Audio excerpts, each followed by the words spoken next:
Hi, good afternoon. This is Juan Camilo Rojas. I'm from UNAD University, from Bachelor of Foreign Language Teaching. And today I'm going to be talking about a critical incident. Actually, I'm going to be talking about two critical incidents that I had, one positive and one negative. This is for teacher development class, task 3. So before I start with going deep into this, I'm going to give you a brief of what happens with these two incidents.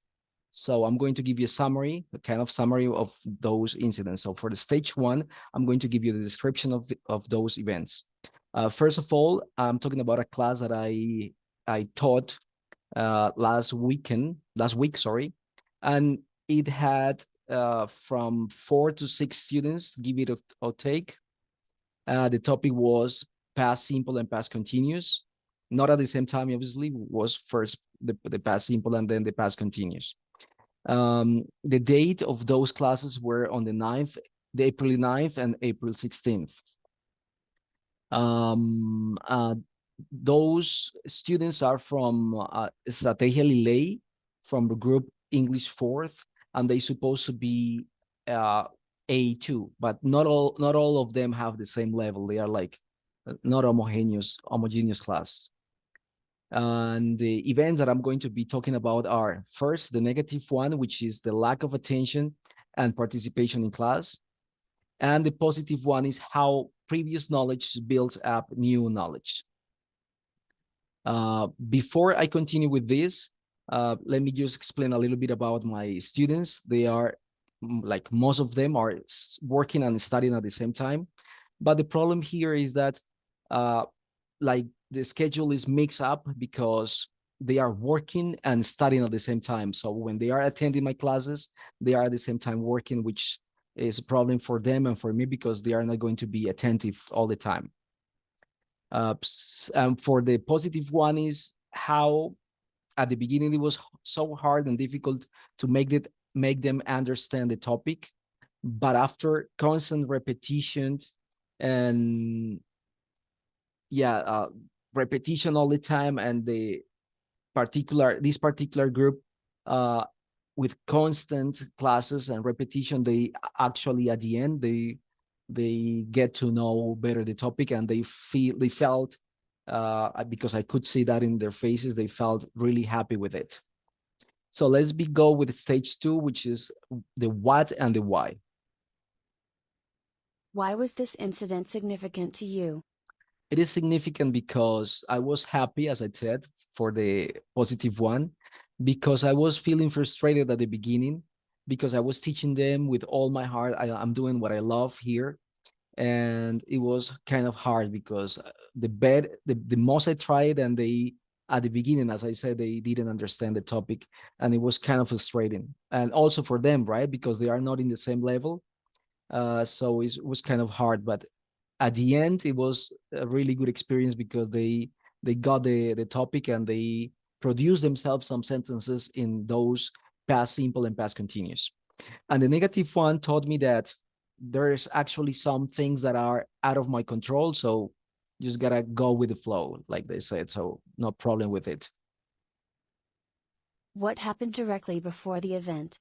Okay, let's go with the negative one. These students are supposed to enroll in some English classes, and they have to enroll in the classes that are more suitable for them according to the level, and obviously the time that better accommodates to their schedules, right? Because most of them, they are working. So I think it's up to their responsibility to choose the better option they have. But they choose, I mean, this is my point of view. They just choose any time that they think they are going to be available, but they are not.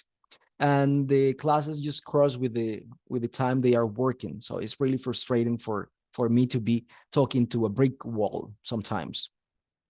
And for the positive one, before the event, I was trying so hard, like I said, with constant repetitions and repeating, like I said, to them, the grammar topic and the structures, the rules.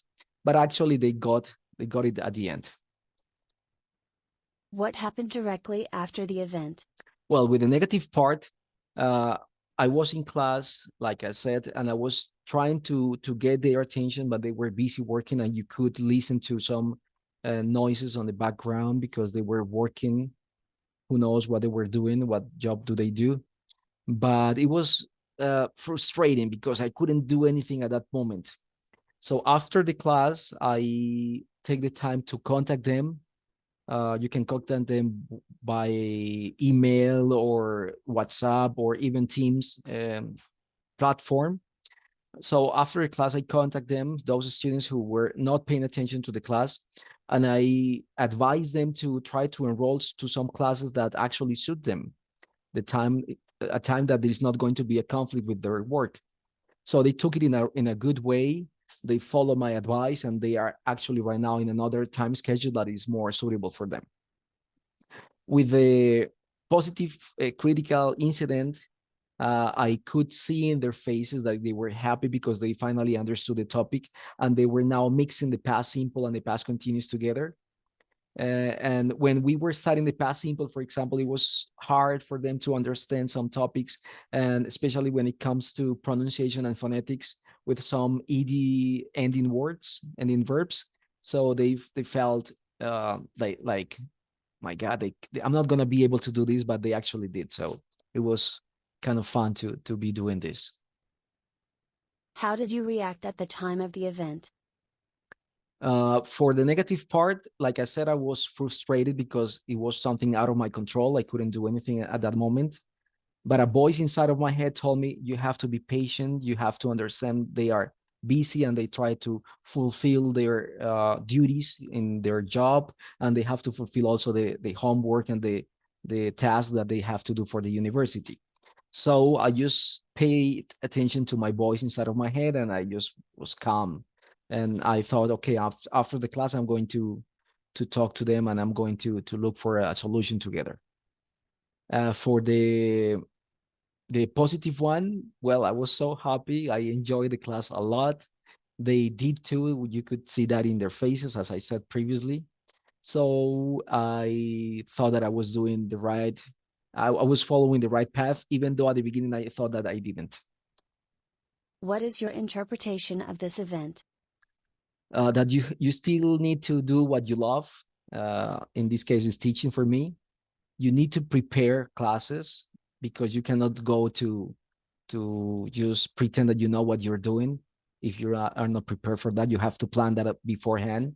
Um, that in the virtual environment, you need to remember that there are things that are out of your control, like connectivity, like Wi-Fi speed, even the weather. You cannot control that. So sometimes you get cut out of the classes because the internet is not working. And in this case, students are surrounded by other people. In this case, I'm alone, luckily. But when they are family members around talking to you, distracting you, so that's something that is not, I mean, as a teacher, is out of my control. So just take it easy and go along with it. What underlying assumptions about your teaching does this critical incident raise for you? Well, as I said previously, I'm all the time doing what I love. I'm planning my classes the better I can. I'm giving myself to this moment when I'm teaching. I love to teach. I try to solve all of the students' problems, and I would love that everyone at the end of the class they got something that they learned, thanks to my love for this job. But I have to understand that there are some things that are out of control. Even in the face-to-face environment, something could happen that stop your class, so you need to be prepared for that. And that's not something that you should that should like make you feel bad about it, because it's something that is out of your control. So just take it easy, go along with it, and smile at that moment that everything is going to get better at the end. Now that you have reflected on this critical incident, would you react any differently if it happened again? Why or why not? Well, with experience, you learn a lot, right? So I can tell you that I'm not going to brag about myself, but I need to tell you this. I've been a teacher for quite a long time. So experience is key in these cases to remain calm, to just go along with it. There's nothing you can do about it. Just keep teaching, because you gotta remember that even though some students are not paying attention to you due to different kind of factors, there are, on the other hand, some others that are actually paying attention to you. So you have to remember that you have to split between both cases. You gotta keep teaching, but actually after the class, you gotta contact those students who were not paying attention and try to come to an agreement, like I did. So that's all for this interpretation of my critical situation. So thank you very much. I hope you enjoyed. Bye bye.